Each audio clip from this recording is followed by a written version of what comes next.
А още по-символично е, че всъщност ние не се намираме дори във Франция, а се намираме на самата граница. В една особена зала, която е театърът, нали, на Баден Елзас, което е всъщност един интересен пример за това как нашето училище се разраства и от двете страни на Рейн. Лидия? Добре дошли! Много се радвам, че сте тук. Искам да благодаря на всички вас, най-напред на учениците, които, както се вижда тук и от тази диапорама, са изключително талантливи.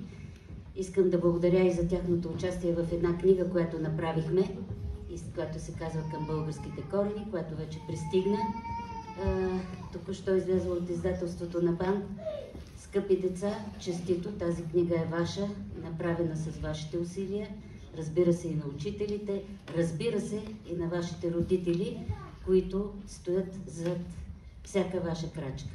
Защото без помощта на родителите, без съвместната работа на родители, на учители и на българската държава, разбира се, също така и на френската държава, на община Страсбург, това училище нямаше да може да съществува. Имаме удоволствието сред нас да са скъпи гости, не само посланник Мария Спасова, която е на всяко наше тържество и не само, тя ни кани най-често при откриване на учебната година, при честването на 24 май, да сме гости в това прекрасно пространство, унази малка България, която се намира на територията на Страсбург, резиденцията. Сред нас са също и представители на МОН, и то не кой да е, човекът, с когото най-много работим години наред. Да приветстваме госпожа Ваня Балчева. Добре дошли. Много се радвам, че сте тук с нас. Това откликва винаги на всеки наш въпрос, на всяко наше питане. И никога до сега не сме имали така отказ от сътрудничество и от помощ. С нас също и представител на прес-центъра на Министерството на образованието.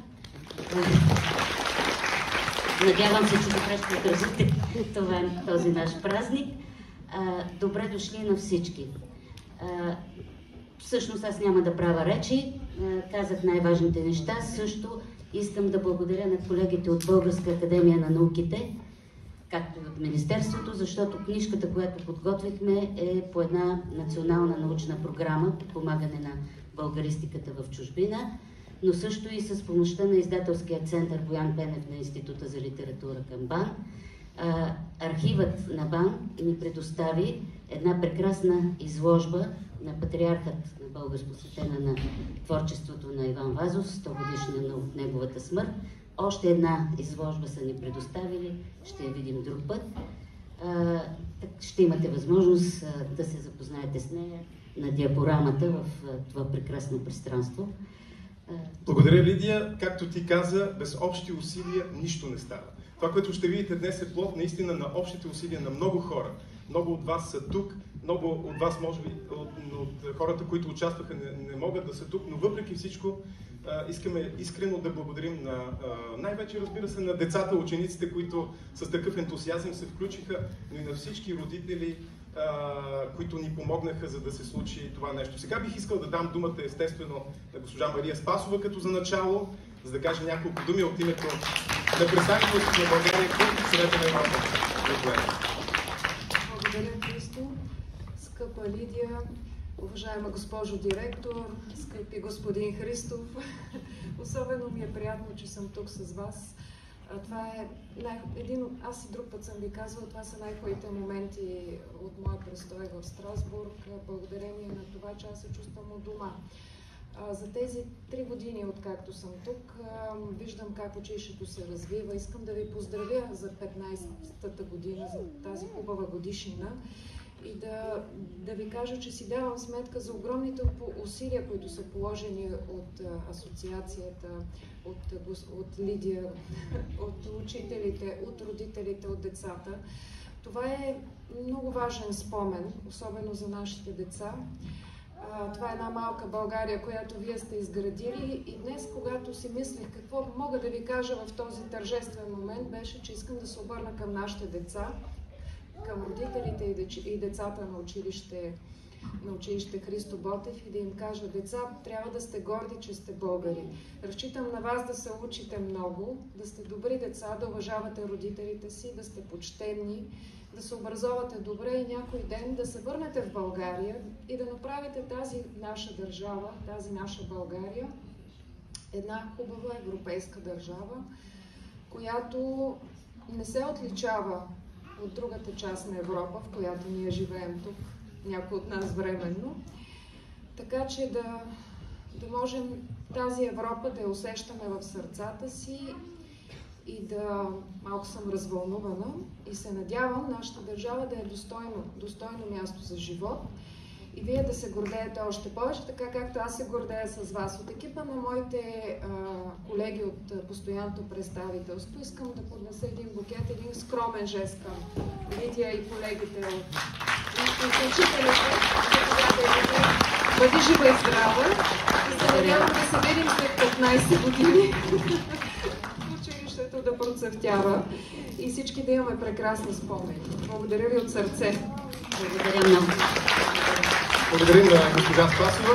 Разбира се, трябва да благодарим на Лидия. Нека да я аплодираме, защото тя е тук от създаването на самото училище и тя знае абсолютно всичко от А. Да не казвам коя, защото не е приключила училището, но една голяма част от нейното и абсолютно всичко от момента на нейното създаване до сега. Благодаря ви. Благодаря ви от сърце.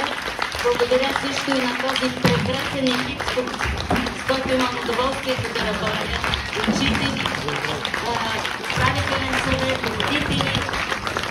Наистина ми трябва да ви. Но ще бъдем заедно. Благодаря. Сега бих искал, може би, момента от Министерството на образованието и науката, разбира се, госпожа Толчева, директор на дирекция Български училища в чужбина, която също има поздравителен адрес. Заповядайте.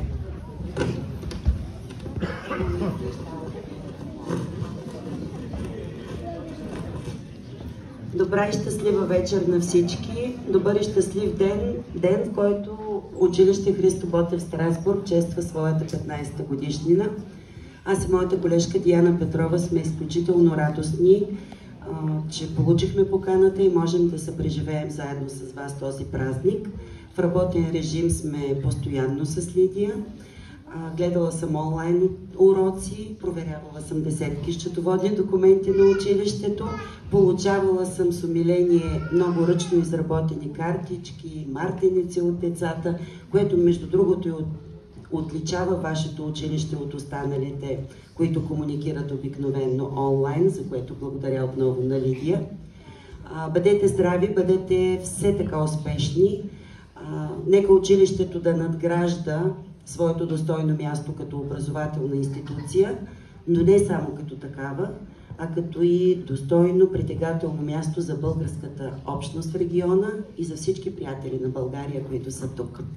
А сега, уважаема госпожо посланник, уважаема доцент Лидия Михова, скъпа Лидия, уважаеми господин Христов, скъпи родители, ученици, гости, имам и приятното задължение лично да представя поздравителен адрес от името на министъра на образованието и науката, професор Галин Цоков. Лидия каза, че няма да има рече, но ето аз започвам.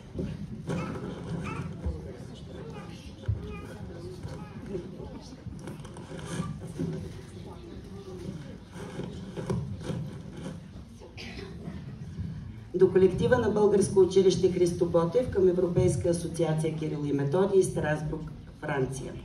Най-сърдечно ви поздравявам с 15-та годишнина на Българското училище Христо Ботев в Страсбург.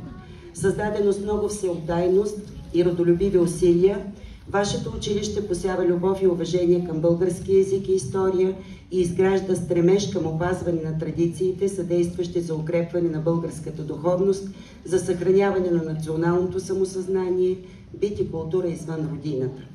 Изминалите 15 години са много, особено ако ги измерваме с високата цена на усилията, професионализма и постигнатите резултати, които бележат пътя на училището и остават ярка и неподвластна на времето следа в историята и развитието на българските училища в чужбина. Уважаеми учители, вие сте тези, които давате знания и възпитавате с уважение към българския език, към опазване на заветните ни традиции. Пожелавам ви здраве, сили, ентусиазъм, за да бъдете добри посредници между света на знанието и все по-сложните потребности на времето. Скъпи ученици, пожелавам ви да бъдете щастливи и достойно да преодолявате предизвикателствата на живота и нека България завинаги да бъде в сърцата ви. Вярвайте в собствените си сили и способности, за да израснете като достойни личности на модерния свят, в който образованието е не само право, но и предизвикателство, избор на път и посока. Честит празник, професор Галин Цоков, министър на образованието и науката.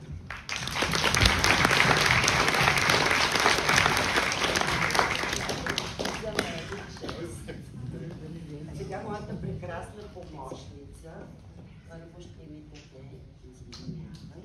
първо ще ми даде дигитализираните завети на Ботев, които надявам се асоциацията с план да разпространява и за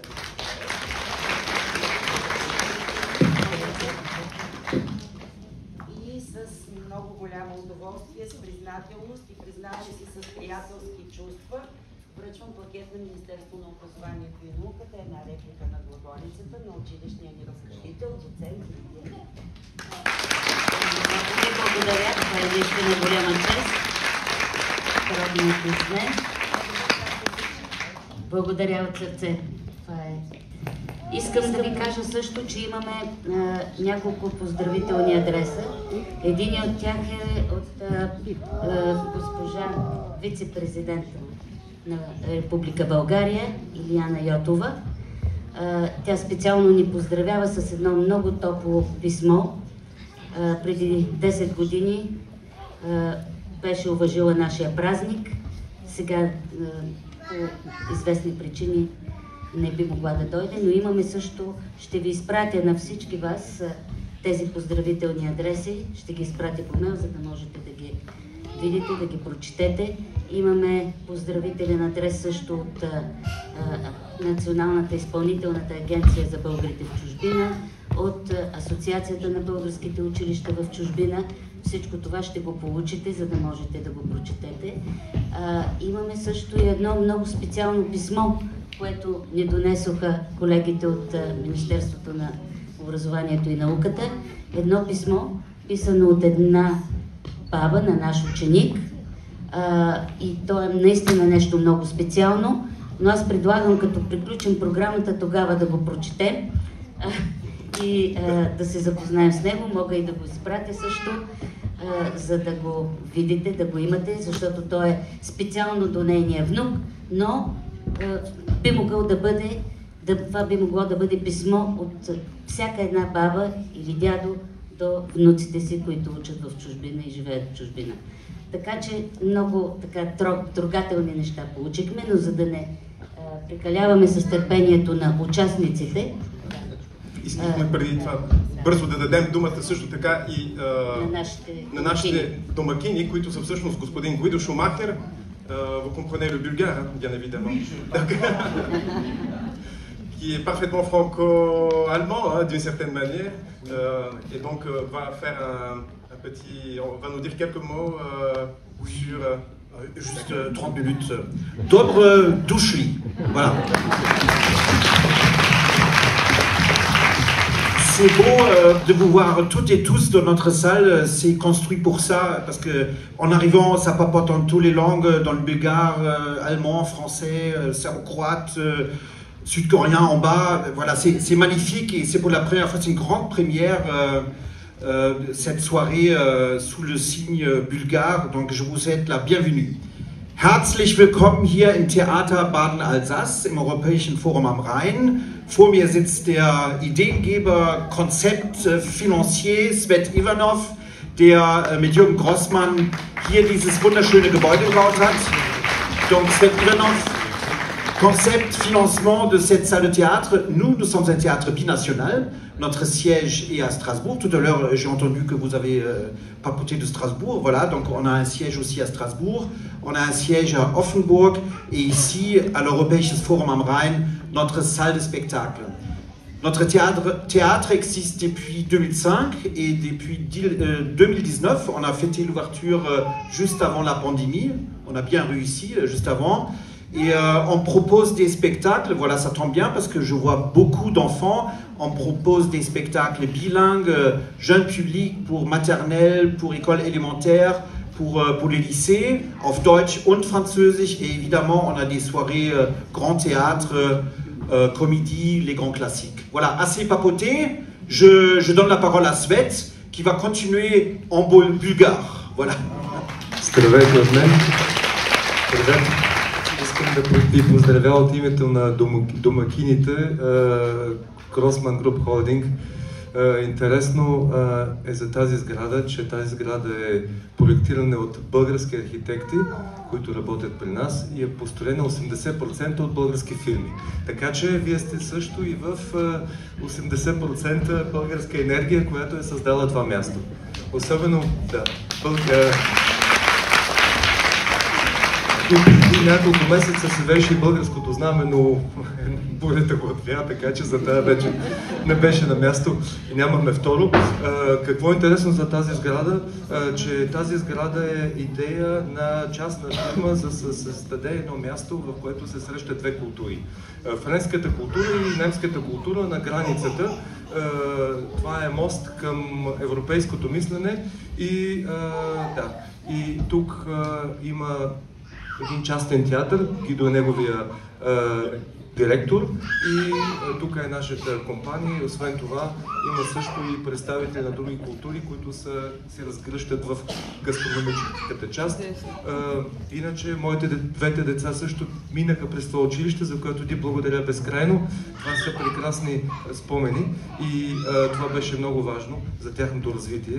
Нали, това е като една четвърта дименсия български език, който го владеете перфектно, писмено и говоримо. И добре дошли и ви желая приятна вечер. Благодаря, Светозар. Puisque j'ai Svet ici, d'ailleurs c'est la première fois dans ma vie que j'ai vu un standing ovation avant le spectacle. Vous êtes une femme extraordinaire alors, parce que voilà.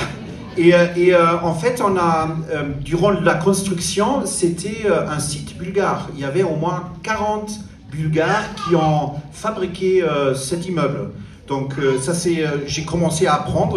Même notre technicien, il devait lire le bulgare pour comprendre l'électricité dans cet immeuble. Merci beaucoup pour toutes ces histoires très intéressantes. Благодаря на всички. Аз мисля, че е време да дадем дума и на самите артисти. Да. Искам само да помоля телефоните, разбира се, сложете ги на тих режим, но ако искате, разбира се, може да снимате, защото след това, както е самото заглавие на нашия спектакъл, спомени в една кутия, мечти, пардон. Да събираш спомени в кутия за мечти. Кутия за мечти, така че нека и ние да ги съхраним. Между другото, това е взето от разказа на един наш ученик, той е сред водещите. В момента публикуване в тази прекрасна книга, ще ви я покажа, после ще направим може би и специална премиера на тази книга. Само две думи искам да благодаря на другите участници, освен учениците и родителите и учителите, които стоят за тях, но искам да благодаря на Йоанна Добрева, която направи графичния дизайн. Искам да благодаря също и на Силвия Домовчиева, която една голяма част от прекрасните рисунки в книгата са направени в часовете по художествено творчество под нейно ръководство и тя помогна при подбора и графичното оформяне, т.е. за печат на рисунките. Така че ще я видите, книгата наистина е много интересна. И да не забравяме водещите групата от Фрайбург, която ще ви поздрави на края на нашия спектакъл и ще имате възможност, както е вече традиция, да се включите в едно хубаво хоро всички накрая. И една изненада, искам да благодаря, това е подарък за нашето училище, ще видите изпълнение на група по художествена гимнастика в Страсбург под ръководството на Гергана Лазарова.